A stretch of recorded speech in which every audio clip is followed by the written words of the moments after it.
Brought to you by Agilus Diagnostics.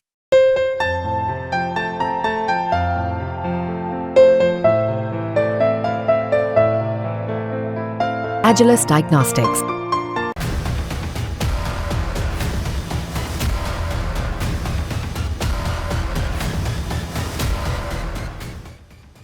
Hind महासागर में चीनी शोध जहाजों की बढ़ती गतिविधियां जो न सिर्फ भारत के लिए बल्कि पूरे क्षेत्र के लिए एक चिंता का विषय बन गई है।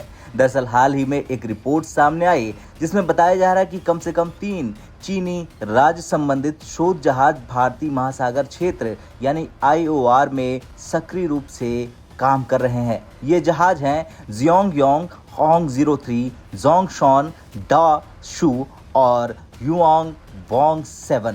ये जहाज अपने दोहरे उपयोग के लिए जाने जाते हैं जो इस रणनीतिक क्षेत्र में उनकी गतिविधियों को लेकर सवाल खड़े करते हैं। चलिए एक एक करके जानते हैं इन जहाजों के बारे में। सबसे पहले बात जियोंगयांग होंग 03 की। दरअसल ये चीन के महासागरीय शोध जहाजों के बेड़े का हिस्सा है जो उन्नत सेंसर और अंडर वाटर मैपिंग, समुद्री सर्वेक्षण और डेटा संग्रहण के उपकरणों से लैस है। हालांकि इसे आधिकारिक रूप से वैज्ञानिक अनुसंधान के लिए डिजाइन किया गया है, लेकिन इसमें खुफिया जानकारी जुटाने की भी क्षमता है जिसे सैन्य उद्देश्यों के लिए उपयोग किया जा सकता है। अब बात जोंगशॉन की, जिसे सत्यात सेन यूनिवर्सिटी के नाम से रखा गया है। ये जहाज महासागरीय शोध में संलग्न है, लेकिन इसे रणनीतिक निगरानी के लिए भी माना जाता है। भारतीय महासागर में इसके संचालन पर बारीकी से नजर रखी जाती है क्योंकि ये चीन की नौसैनिक गतिविधियों को समर्थन देने वाले डेटा को इकट्ठा करने की संभावित भूमिका निभा सकता है।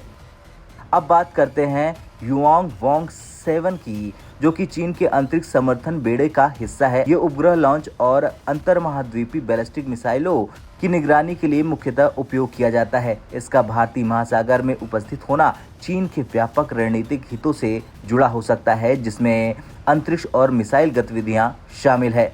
इन जहाजों की भारतीय महासागर में उपस्थिति भारत और अन्य क्षेत्रीय शक्तियों के लिए कई रणनीतिक चिंताएं बढ़ाती हैं। भारतीय महासागर एक महत्वपूर्ण समुद्री क्षेत्र है जो वैश्विक व्यापार और सैन्य संचालन के लिए महत्वपूर्ण है। इन चीनी शोध जहाजों की गतिविधियां संभावित रूप से महासागरीय डेटा इकट्ठा करने पर केंद्रित हो सकती हैं, जिसे बाद में पनडुब्बी संचालन, निगरानी और चीन की पनडुब्बी रोधी क्षमताओं को बढ़ाने के लिए उपयोग किया जा सकता है। इसके अलावा भारतीय महासागर कई प्रमुख रणनीतिक चोक पॉइंट का घर है, जिसमें मल्लका जल डमरू मध्य शामिल है, जिसके माध्यम से दुनिया के तेल व्यापार का एक महत्वपूर्ण हिस्सा गुजरता है।